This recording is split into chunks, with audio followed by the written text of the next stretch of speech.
Cuckoo!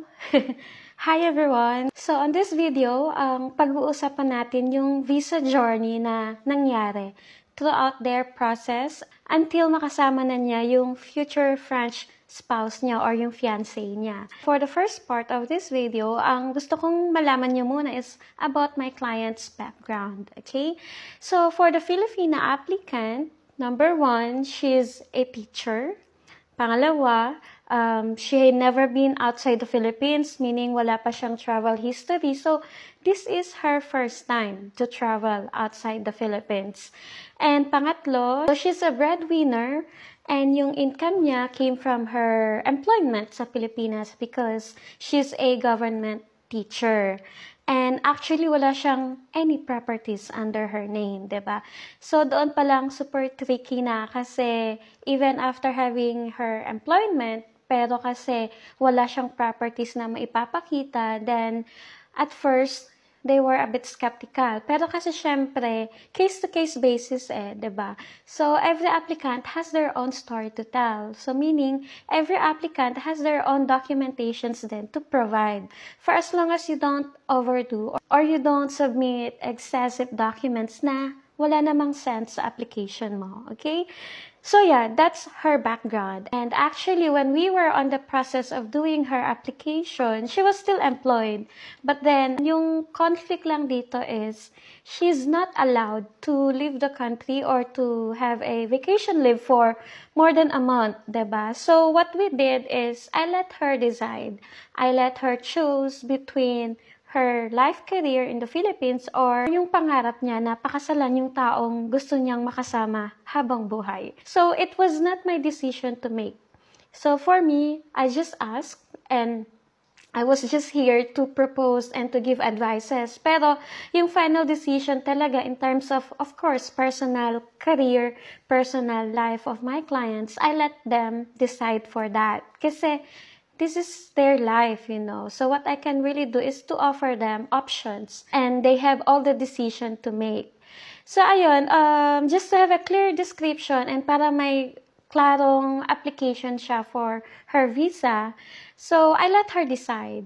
And in the end, she chose to leave her job while on the process, she's filing her resignation. So, we settled to the solution na maging unemployed na lang siya kahit ongoing pa yung resignation niya, diba? So that's what we did. And it was tough for her. Ayoko talaga siyang pangunahan because it is her life, diba? It is her career. Pero if you really want to do this and get this visa, then you have to make your own choices for as long as in the end, worth it pa rin, diba? And anyway, it was worth it because she was able to get her visa. So, she did the right decision. Okay, so, after my Filipina client background, sa fiancé naman niya na French national, he's employed. May properties dito sa France and they only met once in the Philippines. In terms of their relationship background naman, actually, they met online. And secondly, they met in the Philippines after a few months or several months chatting together. So yung guy, he went to the Philippines. They spent time together. During those period, they were able to get to know each other. Maganda na rin yung ganon. Kasi at least, you will see how their relationship is going and how serious they were, diba? To make their relationship work. So ayun, so that's just some of the background of their relationship and the background of my client. So yeah, it was not easy at first, but then I really like this too because they were really active in terms of getting the documents that we needed for the application. Although may konting delay because hindi kasi natin hawak din yung mga processing time ng mga other documents that we need, diba? So yung cooperation nila and commitment for the visa process makes things easier for all of us.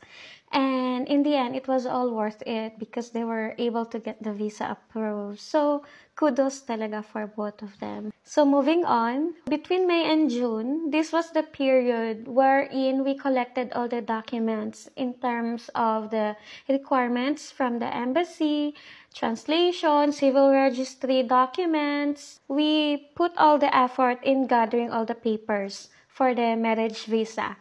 Yes, it took us almost 2 months because may mga documents na kailangan kunin sa France and then ipapadala sa Pilipinas, so vice versa, okay? So, if you're applying for the marriage visa, guys, you need a lot of patience, okay? This process is not for those people na walang pasensya. So, you need to be patient talaga. Anyway, patience is a virtue. And yeah, when we were almost finished gathering the documents, that's when I scheduled them a visa appointment. Kasi you cannot just schedule a visa appointment right away kung hindi nyo pa na-anticipate, you know. Kasi when you apply for a visa as well, anticipation is important. Kailangan marunong kayong mag-anticipate, mag-adjust. Dapat may critical thinking skills din na nagaganap because this is very serious, you know. Kasi maraming paperworks na ginagawa. So, dapat mag-invest talaga kayo ng time about getting this marriage visa. A week before her visa appointment, kasi she's scheduled for her visa appointment by July 4, I called her and I conducted the 1-hour final call with her because gusto kong isiguro that all the papers were complete and that she's ready. And also, during this call, I also want to make sure that she's going to the visa appointment schedule prepared. I gave her helpful guide and tips to what she needs to expect during her visa appointment. Kasi syempre, first-time applicant, walang idea how it will go during the visa appointment sa visa center. So, I need to feed her informations. So, para naman ready siya and aware siya what she needs to expect during the visa appointment. So, it is always important for me to have a final call with my clients kasi in that way, we will be able to check she's perfectly fine, her documents were complete, and ready siya. On the day of her appointment, successful naman, it was calm, and all her papers was taken, tinanggap lahat ng TLS officer. She was able to pay her visa fee, and she got her biometrics, and then after nun, umuwi naman na siya.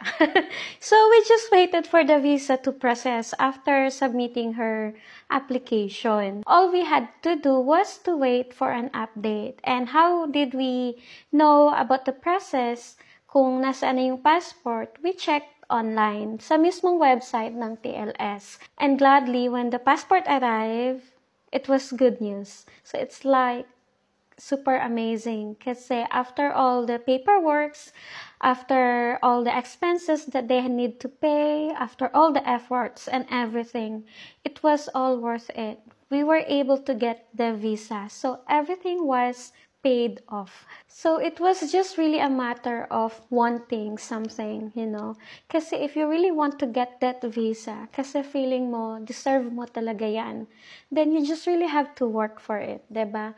And since first time mo, and kung wala ka talagang idea about the process, then of course, you have the liberty to pick or to choose someone who will help you with the process, diba? To be honest, applying for Schengen visa is really time-consuming and super draining din. And lalo na for those applicant na walang idea, super stressful ng proseso na ito. With or without help from any expert, you really have to invest your time in this. And if ever you will be hiring someone sa application mo, then of course, you must trust your own gut, diba? And you should hire someone na alam mo na may pake sa application mo, na alam mo that who will be really guiding you every step of the way. Kasi information is important about this application.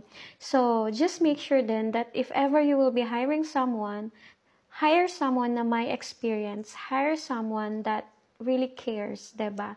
And hire someone like me. Char. Anyway, so right now I'm super happy, to be honest, because I'm always speechless whenever things like this happen. Kasi every time na iniisip ko yung impact na itutulong ko to someone else's life, it means a lot talaga. Super overwhelming ng saya. Kasi imagine yung happiness na naibibigay ko sa mga client ko, 'di ba? So, it is really something na tinitreasure ko din because I know how important it is for every applicant na gustong sumubok. Super invested yung mga client ko for the marriage visa, and I really admire them about it because it shows how committed, how interested they want to spend the rest of their lives together, diba? I'm just really happy about this success kasi yung success nila is my success din. So, it makes me even more inspired to do what I do. And I'm very happy. Super overwhelming yung happiness kapag may mga good news na ganitong nangyayari. And imagine, Europe, everyone's dream destination, diba? So, once you started, make the most of it. Just make sure that you did your best, okay? That's all for today. And if ever may mga katanungan kayo about Schengen visa, not only for marriage, actually I also process for tourist, visitor visa, spouse, long-term visa, any purposes na gusto nyong kunin, na gusto nyong iproseso. So, just reach out to me. You can send me a message on my social media accounts, or you can write your message on the comment box, and I will do my best to answer all your queries, okay? All your questions will be answered. And if you're curious to know what are the services na ino-offer ko, you can visit my website. Thank you for watching this video, and I'll see you again next time. Bye!